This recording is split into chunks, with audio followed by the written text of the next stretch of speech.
We're here to make a new type of news. New insights, new styles, and new topics every day. We are News Generation.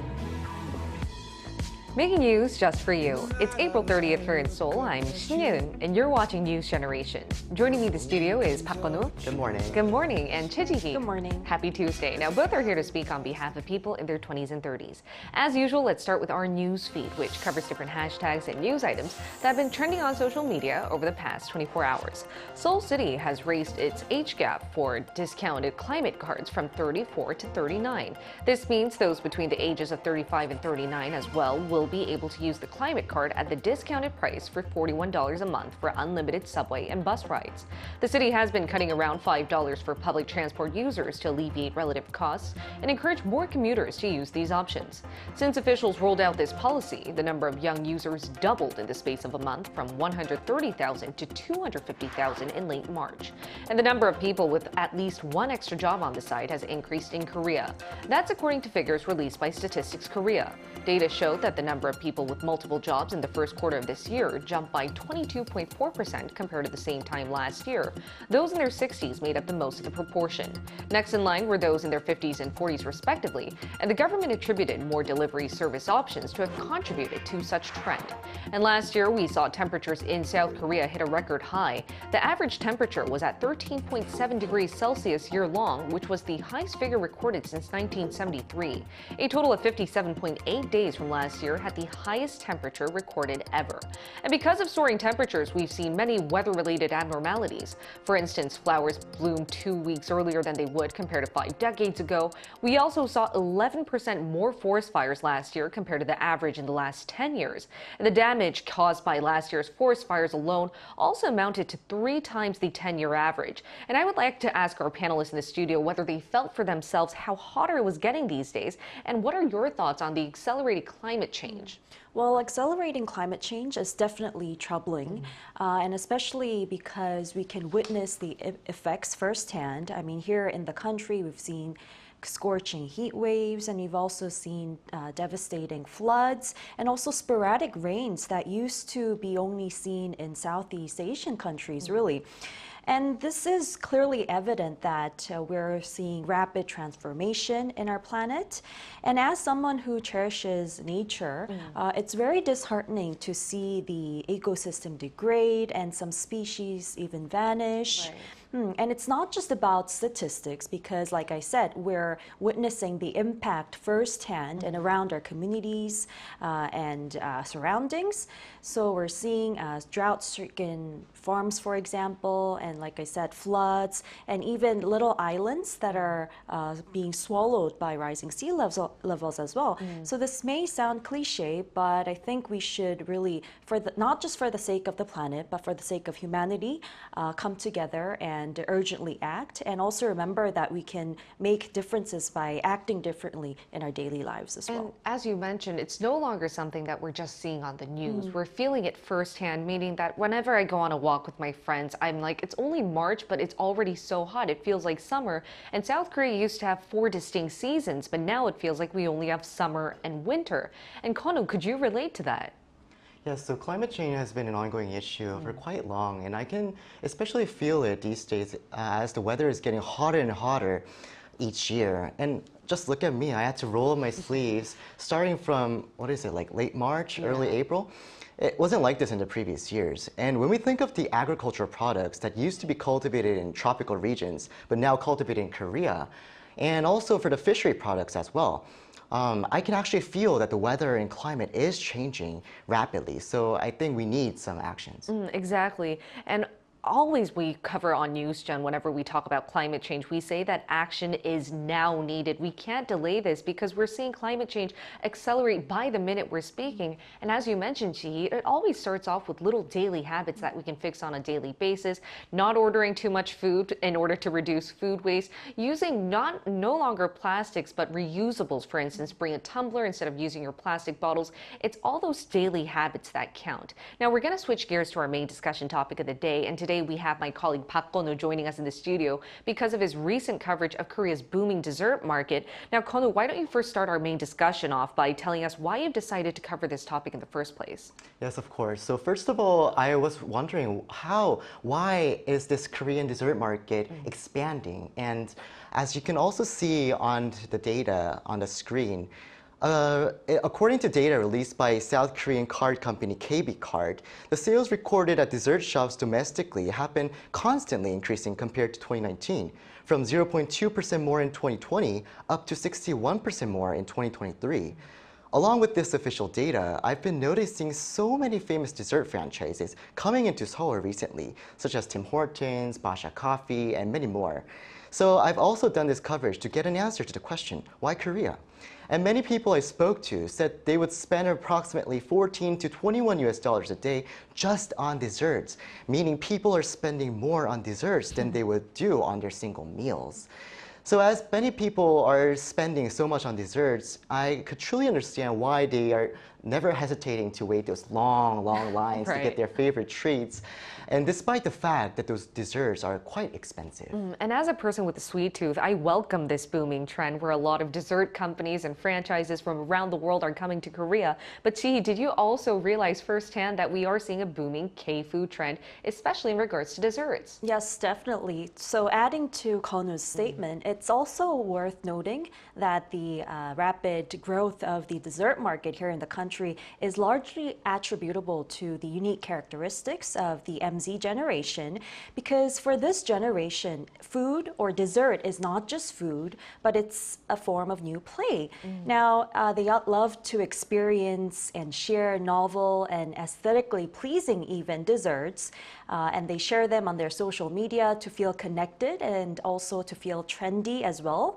And the competition to try out popular, unique desserts are very fierce that, like Kon-woo said, they have to sometimes queue up to try out these desserts. But the pleasure gained from trying out the uniqueness of these desserts are worth it because they are lining up in front of these popular stores. And you mentioned a great point there. It's a play culture, and I contributed to that play culture yesterday, actually. I went to the place that we're seeing on the screen right now, and there's just 1,000 types of desserts there. That's an exaggeration, of course. There's just so many desserts there and many options. And the reason why I went was because on social media, you would see trending posts with hashtags saying they've tried this there, and I wanted to be a part of that culture.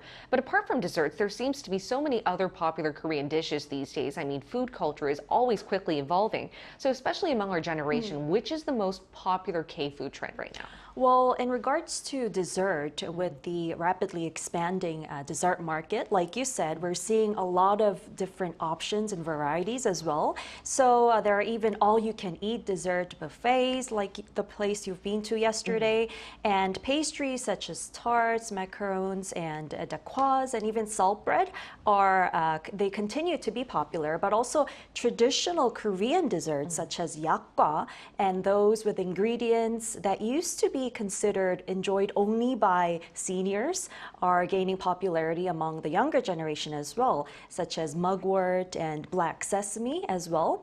And also the release of singer-songwriter PB's 밤양갱, which refers to the sweet chestnut traditional Korean jelly, has also gained popularity because of the song as well. So this innovative approach of adding the modern tastes, such as, for example, modern flavors like hazelnut or milk tea, is really attracting the younger generation because it's adding that contemporary flair to these desserts. So there is a fusion between traditional tastes and contemporary tastes, as you mentioned. And I also think it's the mix of West and East as well. We are seeing Western palettes combined with our Korean traditional palettes as well. Now, Kon-woo, would you like to add on, apart from desserts, what are some other popular foods? Yeah, so other than desserts, I do want to mention tteokbokki, which is a Korean-style spicy rice cake. And these days, these stores that sell tteokbokki are coming up with different types of tteokbokkis, such as like the mara spicy taste, and then sauces like black bean sauce, creamy rosé sauce, and so on. I can do this all day. And also ingredients that go inside tteokbokki, like the Chinese glass-like noodles, are constantly popular due to its chewy and sticky taste, and that's why I love it so much.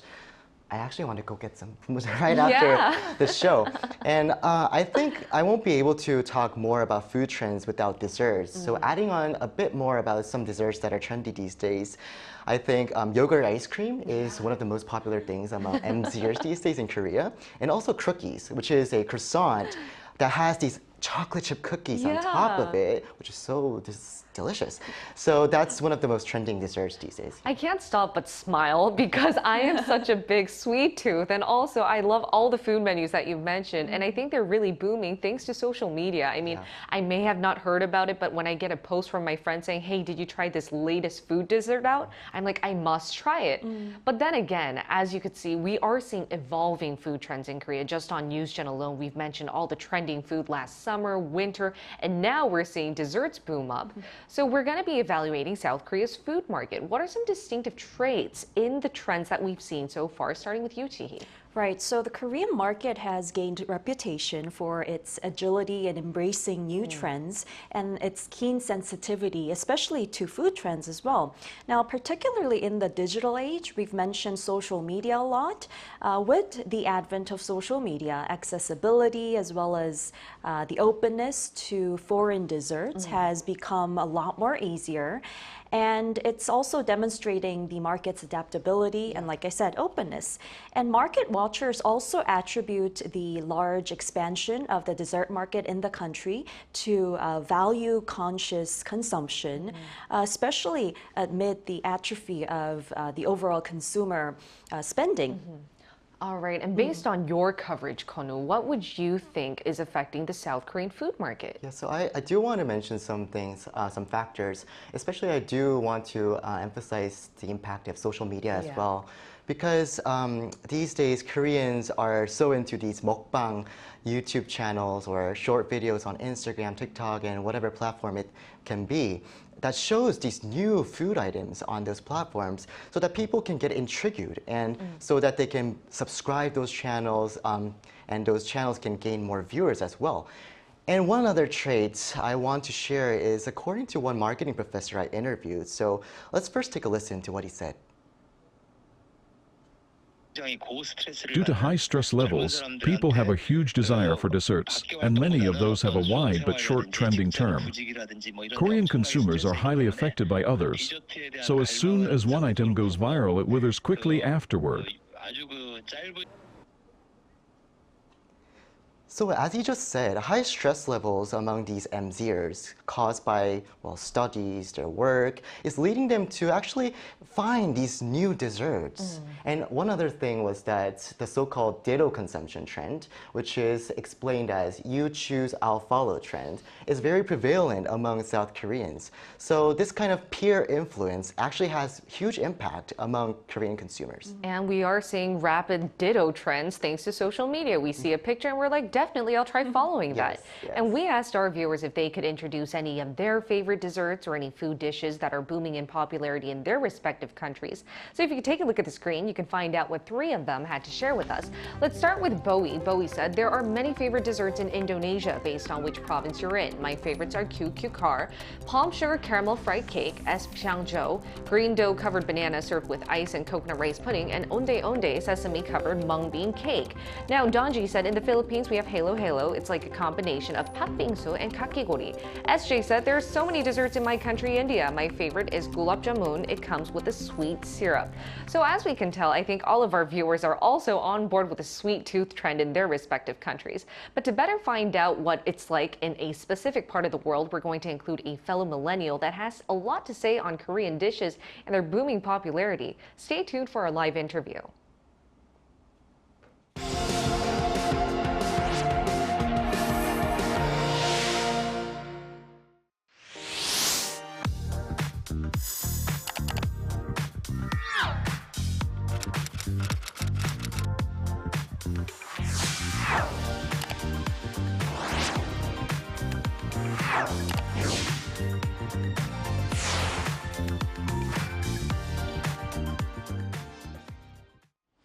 We're going to include Fernaz Piriste, a content creator and writer in Australia. She's also lived in Korea for 10 years, and Fernaz is also from Iran, so she'll be able to compare all these popular dishes, especially desserts from Iran, Korea, and Australia. So welcome, Fernaz.